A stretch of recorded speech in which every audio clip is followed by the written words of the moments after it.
There was a time when my heart was torn between two people I loved very much.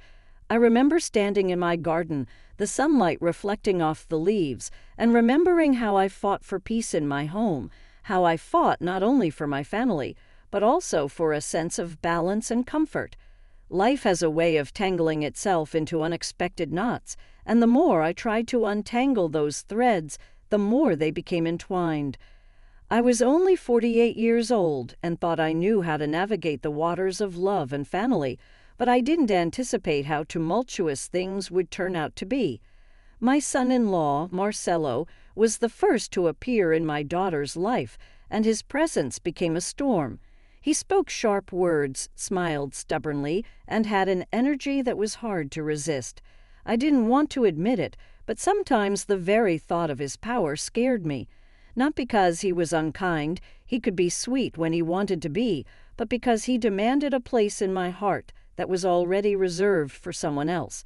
And that someone else was my nephew, Alessandro. Alessandro, my dear Ale, lived in my house for a while.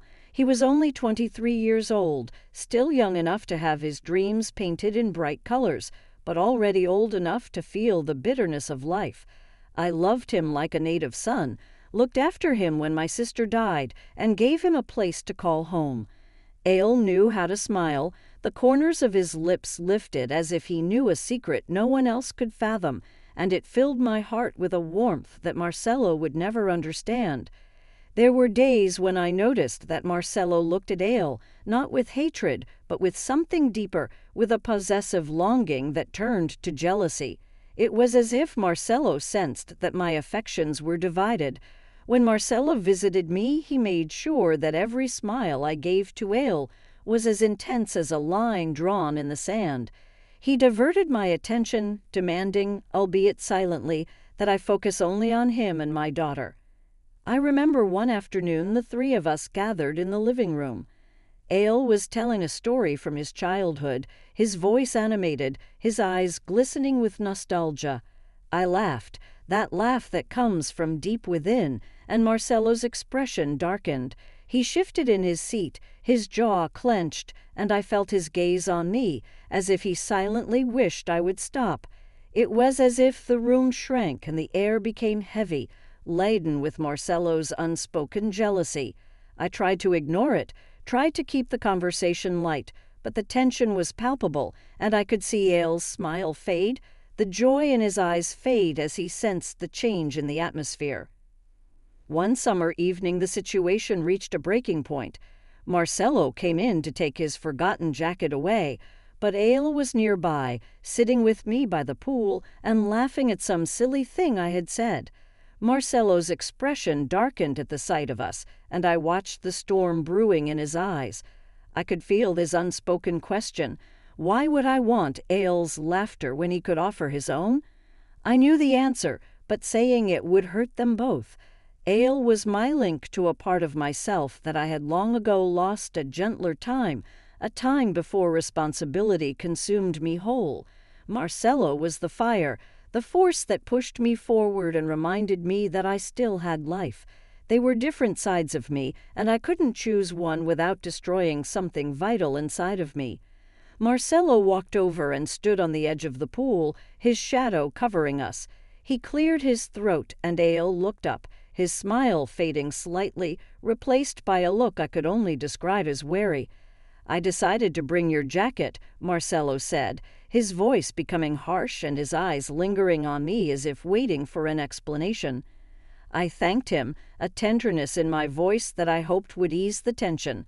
Marcello didn't move, and his gaze flickered to Ale, a silent challenge. Ale rose to his feet and smiled politely, but I saw a spark of defiance in his gaze. He muttered something about giving us some space, and my heart clenched in pain as I watched him walk away, with his shoulders tense and pain radiating from him. The air between Marcello and me was thick with words we could never say out loud. He took a step closer and his hand touched my arm, the fleeting touch making me flinch. There was something in the way Marcello looked at me, a hunger, a need that made my throat constrict. His eyes were asking if he could ever fill the void that Ael's presence seemed to occupy, and the question burned without being voiced. "Why do you care for him so much?" Marcello finally asked, his voice low, almost a whisper. It was an honest question, filled with a pain that made me close my eyes for a moment. "I care about both of you," I replied, my voice trembling. "In different ways." It was the best answer I could give, though I knew it wasn't enough for Marcello. He sighed, his breath warming my skin, and I felt his fingers lightly dig into my arm, resting against me, trying to make sense of my divided heart. He pulled me into a hug, wrapping his arms around me tightly. I felt the strength in his embrace, like he was trying to keep me from slipping away. His lips touched my hair, lingering for a moment. I knew that this was his way of trying to reclaim the part of me he thought was slipping away into Ael's arms, his way of telling me that he needed my attention too, my love. And yet in that embrace my thoughts returned to Ael, alone somewhere in the house, his quiet laughter replaced by the silence of absence. My heart ached for him, even as Marcello's touch warmed me.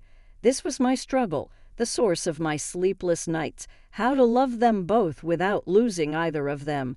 And maybe I was the one who was lost in the midst of it all. Later that night, I found myself standing in the hallway in front of Ael's room. The door was slightly ajar, and I could see him sitting on the edge of the bed, head bowed and hands clasped together. When he heard my footsteps, he looked up. His eyes met mine, and we didn't speak for a while. There was a sadness in his eyes that broke my heart, and a silent question that mirrored Marcello's question, "Why can't I choose?" I stepped into the room, closing the door behind me, and sat down beside him. "Forgive me," I whispered, barely audible. Ael turned to me, his eyes softened, and he shook his head. "You don't need to apologize," he said, his voice thick with emotion. "I know it's hard." He gave me a sad smile, and I reached out, taking his hand in mine. The warmth of his skin against mine was soothing, reminding me of our shared bond. I wanted to tell him how much he meant to me, how much I wished things were different, but the words stuck in my throat. Ael gently squeezed my hand, his eyes searching mine.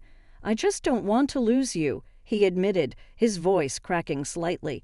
My heart squeezed at his vulnerability, and I wrapped my arms around him, pulling him tightly against me.